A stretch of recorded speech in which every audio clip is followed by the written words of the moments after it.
answers? I think I'm entitled. You want answers? I want the truth! You can't handle the truth!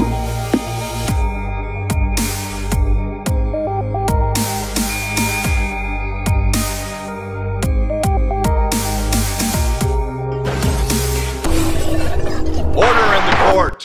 Hey guys, welcome to Strange Suspicion. If this is not your first time here, welcome back to Strange Suspicion. Guys, our community is growing so fast. Thank you guys for spreading the word, sharing the videos, liking the videos, and helping me get into that algorithm. I've only been doing this for 2 months. I have all of you to thank, so thank you so much. And I also want to give a shout out to Weird Bob from the YouTube channel Shaken Paranormal for helping me through the editing process. Besides helping me with editing, he has allowed me to use his original music in my videos. Thank you so much, Weird Bob. You're awesome. All right, guys, so this case is all over the place, but I think this video could truly blow your mind. Bryan Kohberger, when he walks in that courtroom, is definitely smirking. There's something he knows that we don't know. I feel like there's a piece of evidence that is going to come about that is going to blow everybody away, and he's just going to go home, and he's going to be rich. He's gonna do all kinds of movies, probably gonna write a book, do all kinds of things. I don't blame the guy, I would as well. But let's discuss the DNA, okay? That's the only thing they got, that his DNA is on a knife sheath. Your DNA can be anywhere. Like, you never have to be there, ever, ever, ever.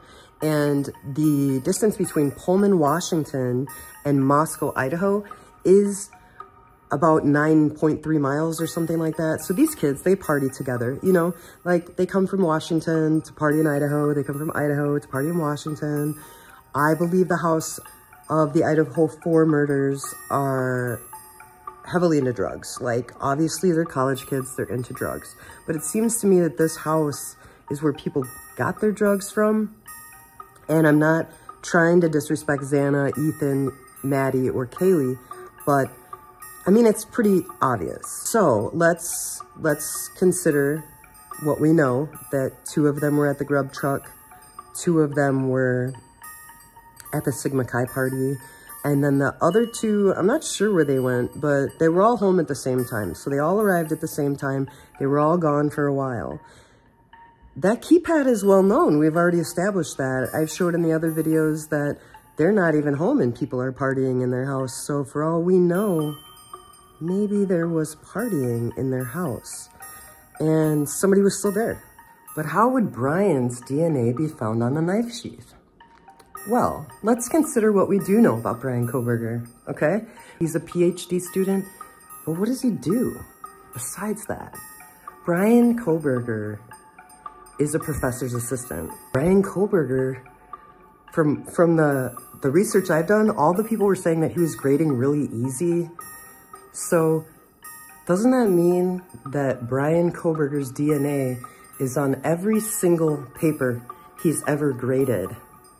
So this DNA is being touched by all these kids in Washington who could be going to get their drugs at 1122 Queen Road, by the way. It's Queen Road, not King Road.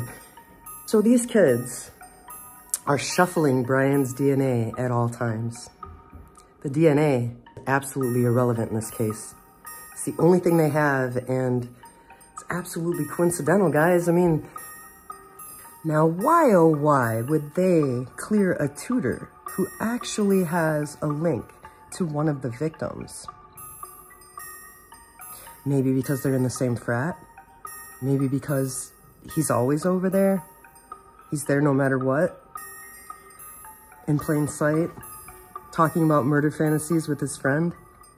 I'm talking about David and David. David Loach and David B.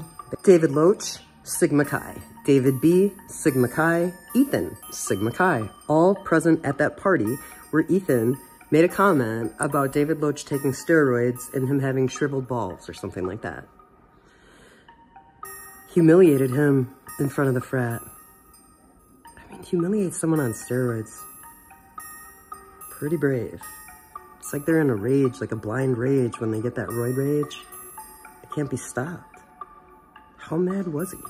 What about Kaylee when she was like calling her boyfriend like over and over and over and over and he never picked up, but he went right over to her parents' house and took off his shirt and like proved he was no part of it, whatever. I don't know. I don't know about that. Like, cause why did it take till noon then? I mean, like, if I woke up and I had like, if I had a dozen missed calls from somebody who I shared a pet with at least, I mean, like, let's give her that like they have a pet together and he should be concerned about the pet, right? Maybe something happened. Maybe it was an emergency. I mean, even if they were broken up, they were together for a very long time. Why wasn't Jack, like, immediately trying to call them or walking over there? What if he would have walked over there after noticing the missed calls? I wonder if things would have turned out differently. If he could have just picked up the phone, or maybe he has nothing to do with it and he would have been a victim as well. It's hard to tell, you know? It's hard to tell what's going on, but I'll be back with another video on Monday where we will discuss Emma Bailey. If you are not familiar with Emma Bailey, this video is gonna be a doozy, guys, so thanks again for tuning in. Please remember to like, comment, and subscribe. And if you have any content requests, they don't have to be true crime. It could be anything listed on my channel trailer. See you Monday with another Bryan Kohberger video. Thanks, guys.